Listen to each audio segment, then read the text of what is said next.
So today we're talking about being real.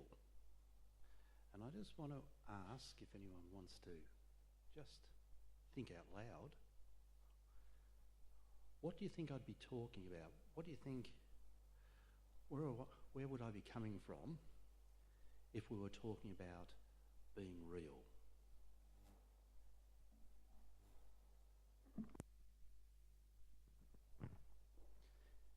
Anyone brave to have a go?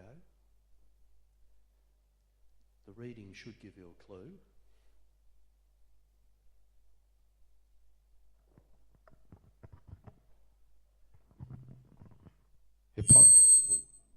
Sorry, guys. Hypocrisy versus honesty. Yeah, very good, thank you. Hypocrisy versus honesty. Being real. Other thoughts?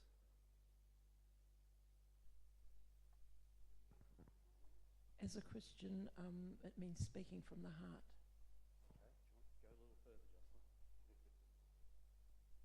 Well, I suppose speaking from your own experience and your knowledge of Christ rather than just what you've heard said. So speaking out of your own experience of Christ, not just words that have been said. Now, Nan? To be obedient. To be obedient. Thanks, Nan. Mary?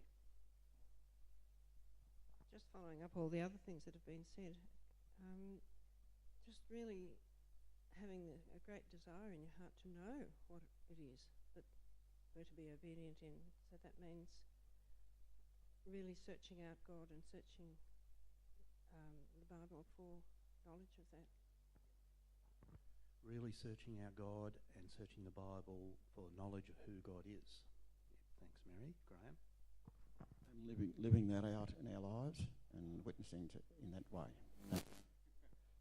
And part B of what Mary said, Mary was looking at Graham as if to say, I was going to say that if I kept going. Living it out, being real. Anything else?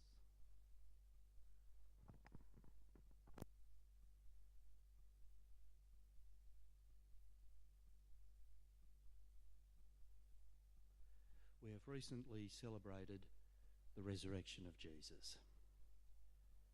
This should not just be something we think about once a year. This should not just be a matter of historical record. The resurrection of Jesus should not be just something we come to accept in our heads, but rather something that changes our lives. It is in the resurrection of Jesus that we should live every day. New life, new creation, new opportunities, new mindset.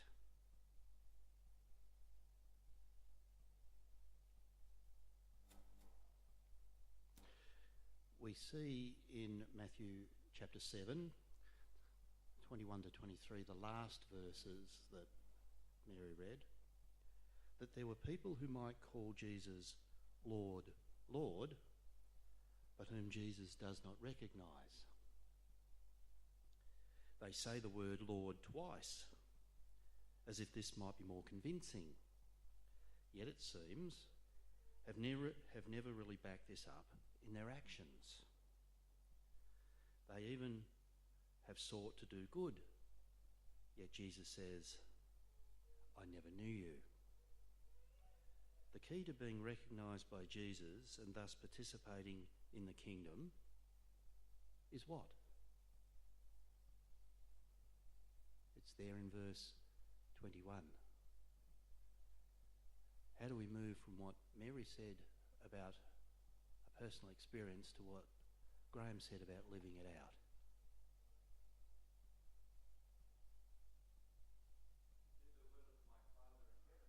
Exactly. It's right there. We don't have to wonder, do we? There it is. But only one who does the will of my Father in heaven. We should have the prayerful and passionate words of Jesus in the Garden of Gethsemane, just prior to his crucifixion, ringing in our ears, "Thy will be done." The only thing that mattered to Jesus was doing his Father's will. We saw that from the beginning of his ministry in the wilderness that we read at the beginning of the service. Not my will, but your will. Just saying the right words will never be enough. We can't fool God, who sees into our heart. On that day, those words in verse 22, on that day, when all is revealed, whenever that happens for us, when all pretenses and disguises have been stripped away, what will remain of value in us?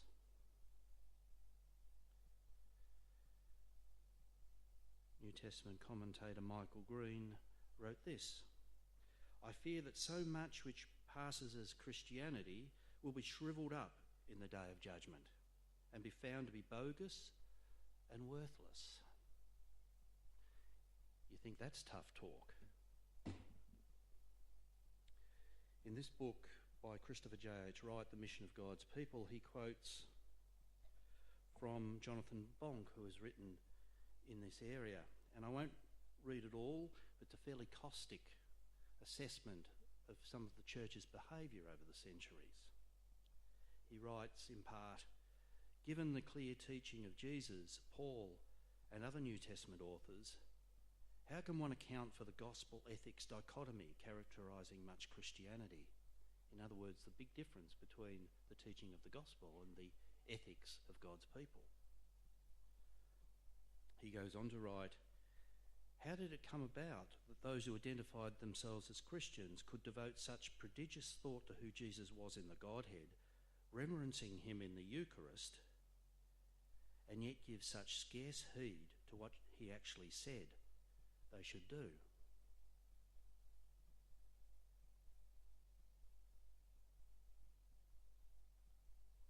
He also wrote, "How could Christians be categorised chiefly by insatiable greed for the gold and silver of others, by murder, genocide, and the theft of entire continents in the name of Christ, in pursuit of that idolatrous obsession?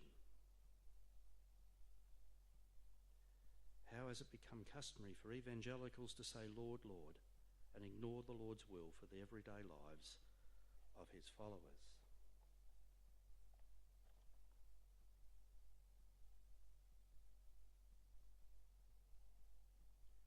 How then does Jesus truly get to know us? We've seen that Jesus knows us in our willingness to collaborate with God's will.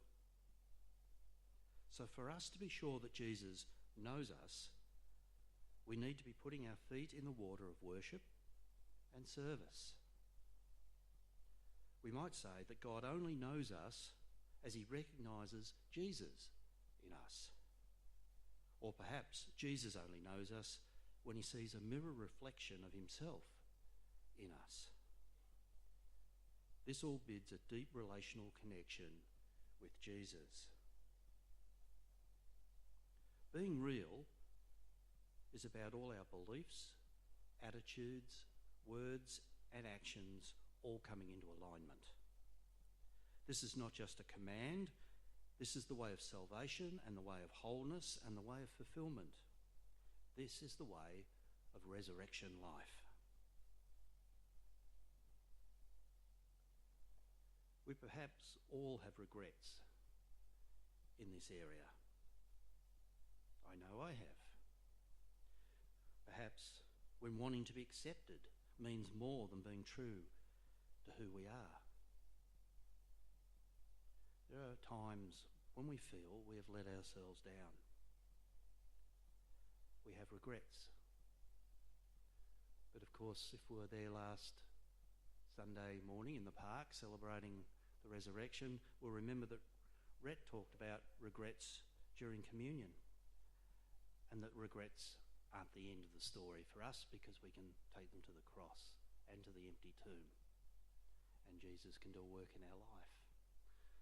And we can learn from past experiences and move forward.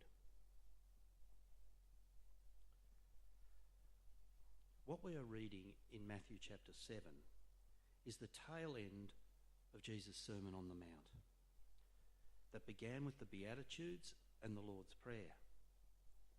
Jesus is expecting his listeners, followers, disciples to apply all his teaching to their daily lives. And surely nothing quite gets our attention as much as this. When Jesus replies to those who say to him, Lord, Lord, in this way. And the last bit of it's dropped off the bottom of the screen, so it should be really memorable as you hear it read. I never knew you. Go away from me, you evildoers. That surely would tend to jolt us from any complacency. We'll look at some of the remedies to this situation that Jesus already put forward in his Sermon on the Mount. The narrow gate. Let us consider the narrow gate in verse 13, the top of our text. This has nothing to do with being narrow-minded, such that we judge others, and nothing to do with being exclusive, such that we reject those who don't agree with us. The narrow gate is actually open to all. It's just that so many, sadly, miss it. The gate that leads to real life is narrow. Why? Because not everything fits through there. There are certain things that block our path through this gate and thus inhibit life and inhibit growth. To enter through the right gate, some things have to be dropped off our backs. Certain distractions, wastages, self-indulgences and secret habits don't fit through. Neither does hard-heartedness, being judgmental, hatred or unforgiveness. Nor do large egos, the desire for power, control, personal influence or special status. Such things are too broad for the narrow gate.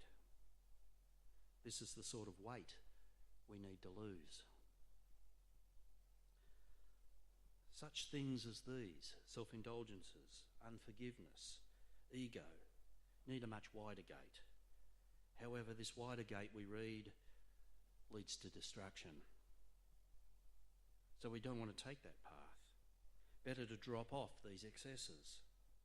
That wider gate lacks ethical and moral frameworks and also lacks purpose. We can blindly follow the crowd through any old gate of popular opinion.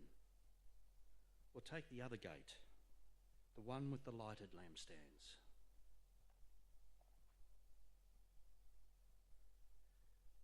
We should ask ourselves that same question that is being put in verse 21. What serves healthy life? And even more practically speaking, what serves God's purposes and kingdom objectives? In John's Gospel, we also hear about a gate. Chapter 10 and verse 9, Jesus says, I am the gate. So again we see that access through this gate into true life is through a personal relationship. A personal relationship with the risen Jesus that changes everything about our life. We're still that unique personality, but everything else about us turns to the positive. We are hopeful, forward-thinking, creative, and most of all, forgiving. We become peacemakers in a world of strife. And in doing so, we become aligned perfectly with God's will.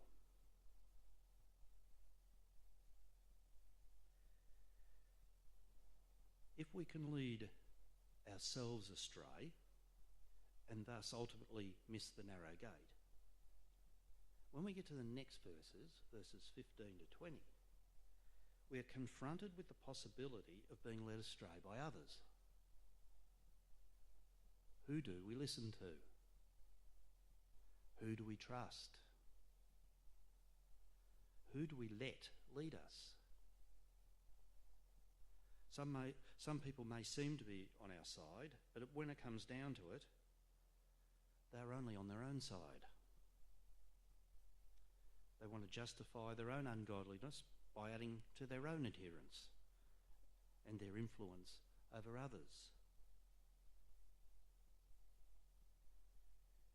If we want to know whether a certain person should be followed or allowed to influence us in our opinions and behaviour, then what do we look at? In verse 16.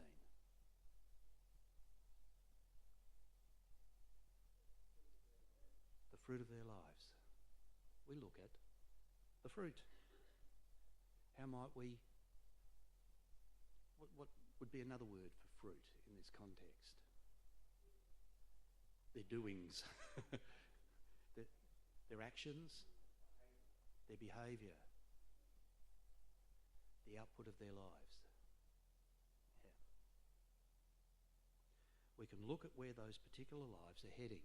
Now, this is not in a judgmental sense. This is in the sense of whether we follow them, whether we let them lead us, whether we take their example, whether we trust them, whether we're persuaded by them.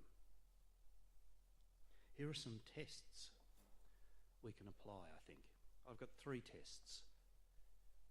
The relationship test, the teamwork test, and the character test. Firstly, the relationship test. Do we see the positive encouragement of others based on a real desire for their growth and development? In other words, we look at the person, are they an encourager of others? Do they seek growth and development in others? Is there evidence of prayerful and practical support of others?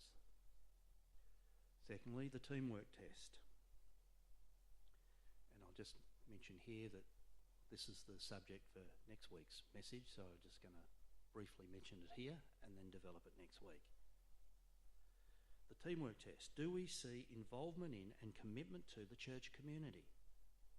Is there evidence of church building activity? The use of spiritual gifts for the common good, a helpful level of sacrifice, collaborative worship, and community mission. Then thirdly, the character test. And this is really centred around that fruit, around that action of a person's life. Do we see the fruit of the Spirit evident? Do we know what the fruit of the Spirit is? Anyone want to roll them off? Anyone learn them in Sunday school? Sing them?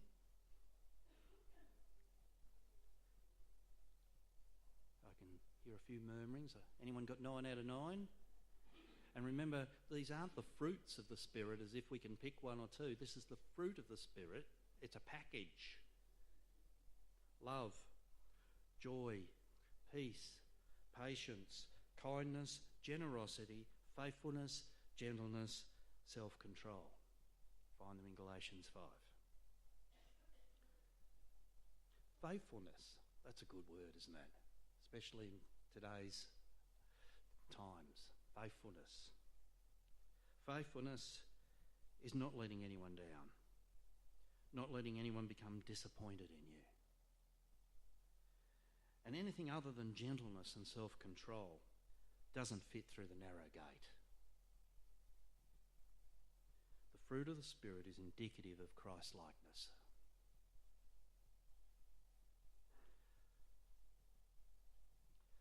Verse 19 is suggestive of our response when we gauge that someone should not be leading us. Jesus wasn't short of tough words. Every tree that does not bear good fruit is cut down and thrown into the fire. That's how we've got to relate to stuff that's advanced to us in life that doesn't fit the gospel. Doesn't mean we reject the person. It does mean we reject their leadership in our lives.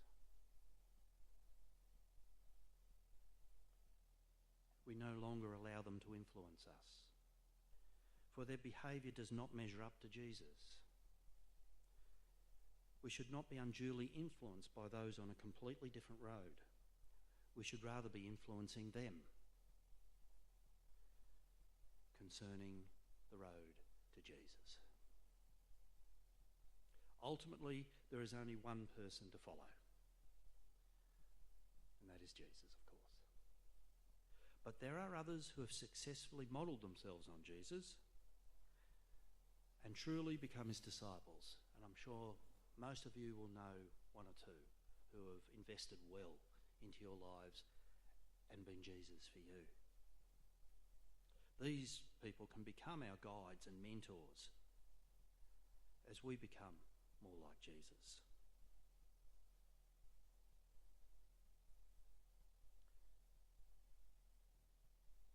Having said this, we should all ourselves be seeking to be worthy guides and mentors of others, all becoming more mature, all becoming people who can encourage and guide others, all producing fruit worthy of our Lord.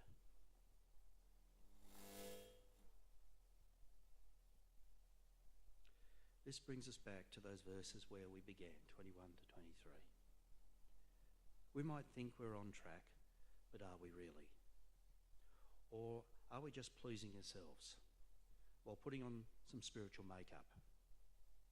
Are we truly linked into God, hearing his voice in Scripture, adhering to his guidance, following in his ways, and performing the particular roles he has given us? For disciples, that is followers of Jesus, that is what all Christians should be, disciples. Disciples live under the discipline of their leader and teacher.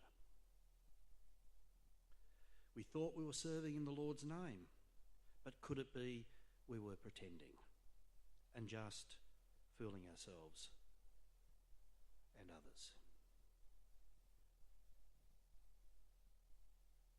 There may have been good works with reasonable outcomes, like we read in verse 22, but possibly not what we were meant to be doing, just what we were preferring to be doing. We could have been aiming at the public gifts when we were meant to be serving in quieter, practical ways. Conversely, we may have been hiding in the background, not making any waves, when we were supposed to be putting up our hands in new and challenging areas of ministry. Have we perhaps neglected relationships with our brothers and sisters in the church? Have we perhaps confused frenetic activity with focused ministry? In any of these less than best situations, we were likely not listening to Jesus.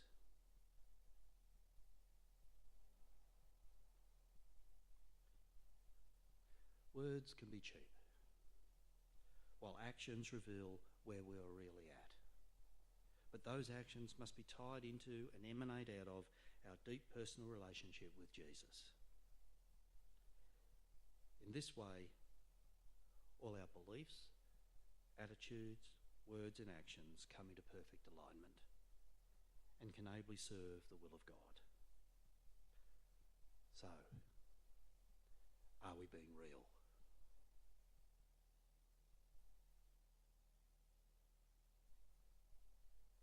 Let's pray quietly. Allow Jesus to speak to you from his scriptures, in his love, wanting to know you and live through you in his resurrected life.